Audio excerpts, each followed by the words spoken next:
Hello champions, welcome to H M K D वाले। कल Hindi medium, English medium, semi English सभी का English का बोर्ड एग्ज़ाम पेपर है। तो इंग्लिश के पेपर में बच्चे किस में फंसते हैं सबसे ज़्यादा, आज हम लोग इस वीडियो में उसी के ऊपर बात करेंगे। तो पर्सनल रिस्पॉन्स 2 मार्क्स का आता है। 2-4 पर्सनल रिस्पॉन्स आ जाते हैं हर एक पेपर में। इंग्लिश के पेपर में 2 से 3 पर्सनल रिस्पॉन्स पूछा जाता है और एक पर्सनल रिस्पॉन्स 2 मार्क्स का होता है। इसमें ज़्यादा कुछ करना भी नहीं होता है, बट अक्सर करके बच्चे इससे डरते हैं। तो आज मैं आप लोगों को कुछ ऐसे टिप्स बताऊंगा जिससे हम लोग एक इम्प्रेसिव और एग्जामिनर को खुश करने वाला पर्सनल रिस्पॉन्स लिख सकें। 2 तो नहीं पूरा मिल सकता है, बट एटलीस्ट 1.5 मार्क्स मिलने के चांसेस हो जाएंगे।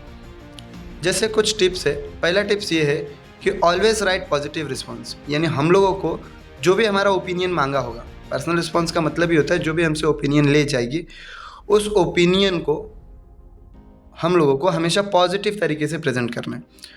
जैसे ओपिनियन बताने के लिए 2 ही ऑप्शन होता है, या तो यस या फिर नो। तो हम अक्सर करके अपना ओपिनियन यस में ही देना है। जहाँ ज़रूरत लगती है कि हाँ ये चीज़ गलत है, तो वहाँ पे हमें नो बोलना है, नो रिस्पॉन्स करके ना है। अभी प्रॉब्लम ये होता है कि अगर हम लोग को यस है तो क्यों है, रीज़न बताओ। नो भी है तो क्यों है, वो भी रीज़न बताओ। तो रीज़न बताने के लिए कुछ और टिप्स है, जैसे कि हम लोगों को रीज़न बताते टाइम पर ये ध्यान रखना होता है कि सिंपल सेंटेंस का यूज़ होना चाहिए। सेंटेंस की जो भी शुरुआत होगी वो हमेशा आई या फिर वी से शुरू होना चाहिए। 2 मार्क्स का क्वेश्चन है तो 4 से 6-7 सेंटेंसेस होने चाहिए, और उसके अंदर अगर पैराग्राफ के रिलेटेड पूछा है तो पैराग्राफ से कुछ एसेंशियल पॉइंट्स का यूज़ करना है और उस पॉइंट को अंडरलाइन करना है, उस वर्ड को, इंपॉर्टेंट वर्ड को अंडरलाइन करना है। जैसे फॉर एग्जांपल अगर मैं आप लोग को दिखा दूँ तो देखिए यहाँ पे एक पर्सनल रिस्पॉन्स पूछा गया था, बोर्ड एग्जाम का क्वेश्चन है ये। What is your opinion about child labour, आपका बाल मजदूरी पे क्या राय है, वो पूछा गया। तो मैंने इसको एकदम पॉजिटिव वे से लिखने की कोशिश की है। जैसे मैंने लिखा yes, child labour is wrong, मतलब मैंने बोला कि हाँ चाइल्ड लेबर जो है वो गलत है, because child wants to play, learn and do extra activities. For bright future children we should safeguard and assist them.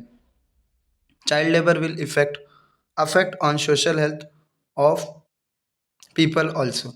यानी मैंने इसको देखो 4 से 5 सेंटेंस के अंदर अंदर में कंप्लीट कर दिया और जो वर्ड इंपॉर्टेंट है उसको हाईलाइट किया है, ठीक है।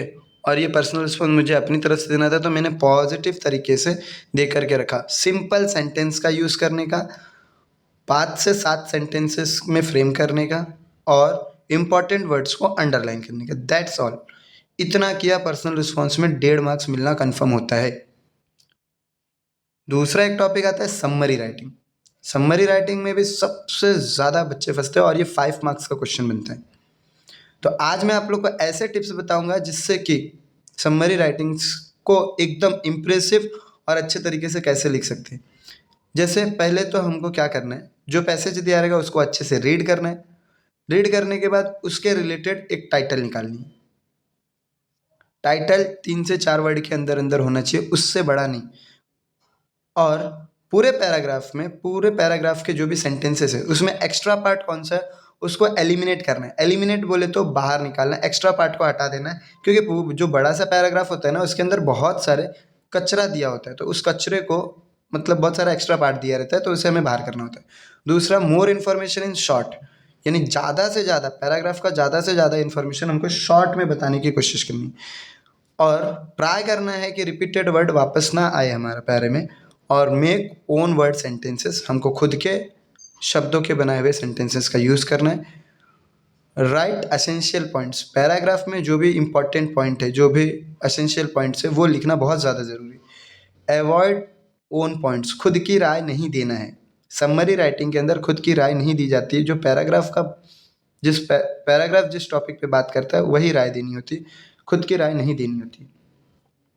जैसे फॉर एग्जांपल मैंने एक यहाँ पे लिया है पैराग्राफ, अगर आप लोग को क्लियरली दिख रहा होगा तो ठीक है, वरना ये पैराग्राफ उठाया हुआ है, paragraph previous board exam paper से 2023 का पेपर से समरी राइटिंग का पैराग्राफ उठाया हुआ है, ठीक है। आप लोग वहाँ से देख लीजिएगा। उसको लिखा कैसे है मैंने वो दिखा देता हूँ। जैसे मैंने एक टाइटल दे दिया, Abdul Kalam a missile man, उसको अच्छे से अंडरलाइन कर देना, हाईलाइट कर देना है कि ये टाइटल है मेरा, Abdul Kalam a missile man.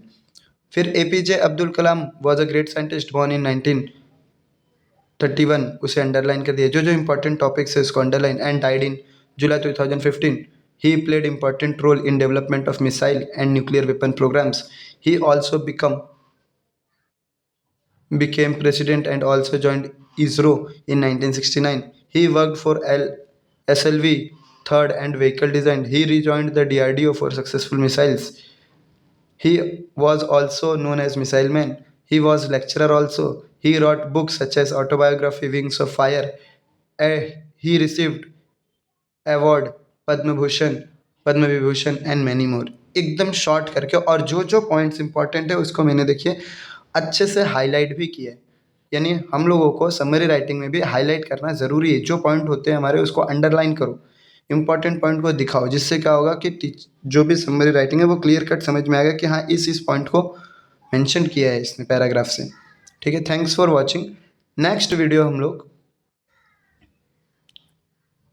Time management और पेपर की प्लानिंग के ऊपर बात करने वाले हैं, तो आप लोग उस वीडियो को ज़रूर देखें। Thank you.